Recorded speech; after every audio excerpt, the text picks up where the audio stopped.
This is today's Green Minute, and I'm Jim Parks.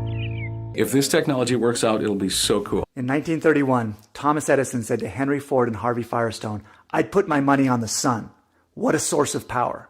I sure hope we don't have to wait for oil and coal to run out before we tackle that." V3 Solar claims their spin cell will deliver electricity from the sun at 2/3 the price you're paying now. 82 years later, the wait is over. Developed by V3 Solar, dynamic spin improves performance and lowers costs so that solar can finally compete with fossil fuels on price. See, solar panels, when they face the sun directly, are most efficient. The further from a perpendicular angle to the sun, the less efficient the panel is. But if panels are formed into a cone, they get direct sunlight during the sun's entire arc through the sky.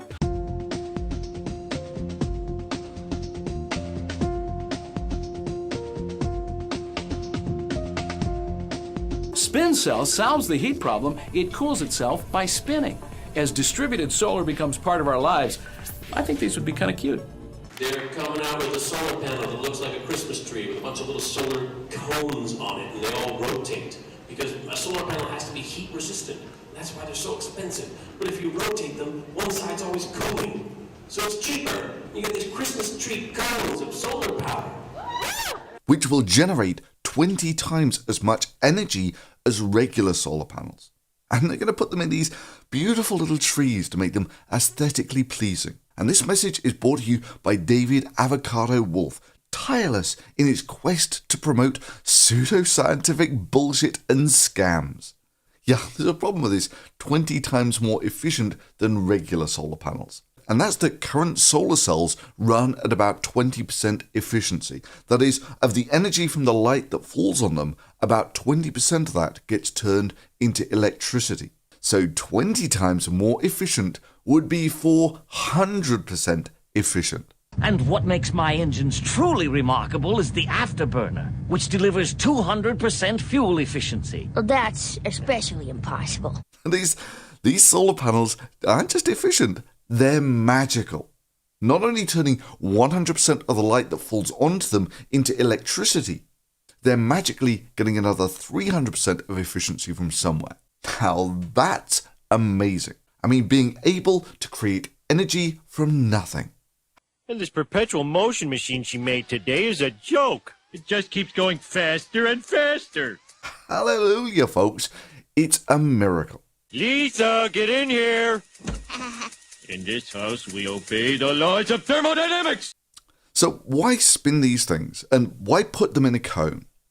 Well, first of all, let's deal with the cone thing, because that's just really stupid. Because no matter where the sun is, at least half of your solar cells will not be directly in the sunlight and will essentially be generating no power. So here, let me fix that for you. Not 20 times as efficient, but half as efficient as a regular solar panel. Now, for convenience, we're going to compare this to a tracking solar panel. Yeah, I know it doesn't look like a tracker, but trust me, it is.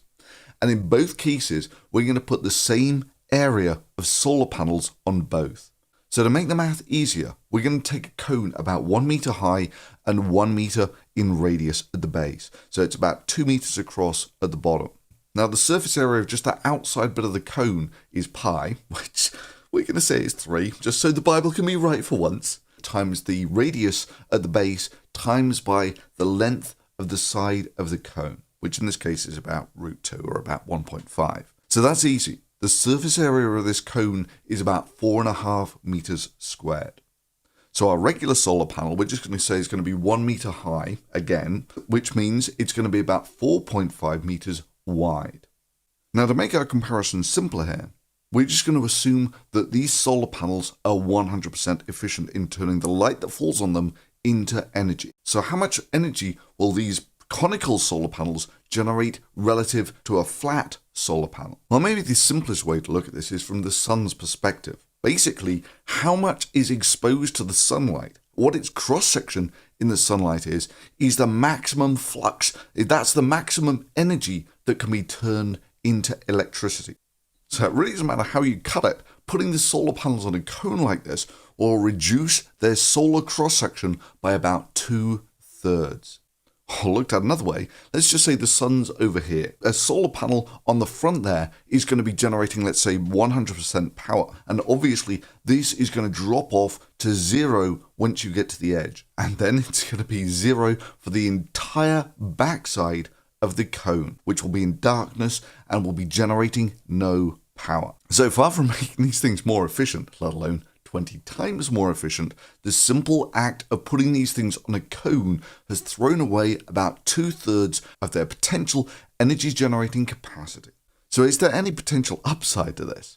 Well, they quite rightly say that solar panels become less efficient when they get hot. Now, that's true enough. Solar panels can lose about 20% of their energy generating potential once they get up to about 60 degrees Celsius. That's so hot that you couldn't touch it without burning yourself.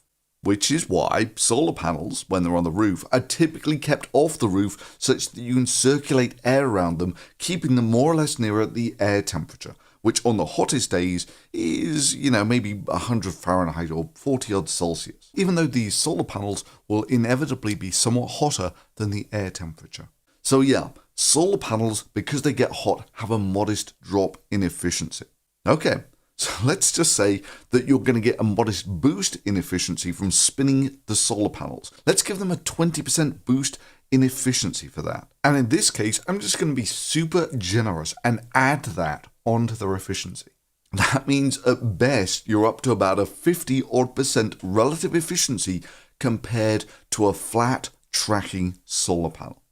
And that's where the benefit ends, because they want to put these big glass lenses over the top of their solar panels. Yes, they were so frantic to keep their solar cells cool that they put them in a greenhouse. Please God, tell me this doesn't have almost 6 million hits on Facebook. Naturally, we could rely on Hollywood's finest to think this one through for us. They're coming out with a solar panel that looks like a Christmas tree with a bunch of little solar cones on it, and they all rotate. Because a solar panel has to be heat resistant. That's why they're so expensive. But if you rotate them, one side's always cooling. So it's cheaper. You get these Christmas tree cones of solar power. Yeah, that's great. You can cool solar panels by keeping them in the shade. But let me just let you in a little secret here. You know what else solar panels don't do when they're in the shade? They don't generate any power. Yeah, this is almost as brilliant an idea for keeping solar panels cool as putting them in the shade. On top of that, the whole lensing thing is a complete joke. I mean, let's be generous and say that all the light falling on this lens actually gets onto the solar panel. As you can see, this is not exactly a monstrous increase in the cross-section.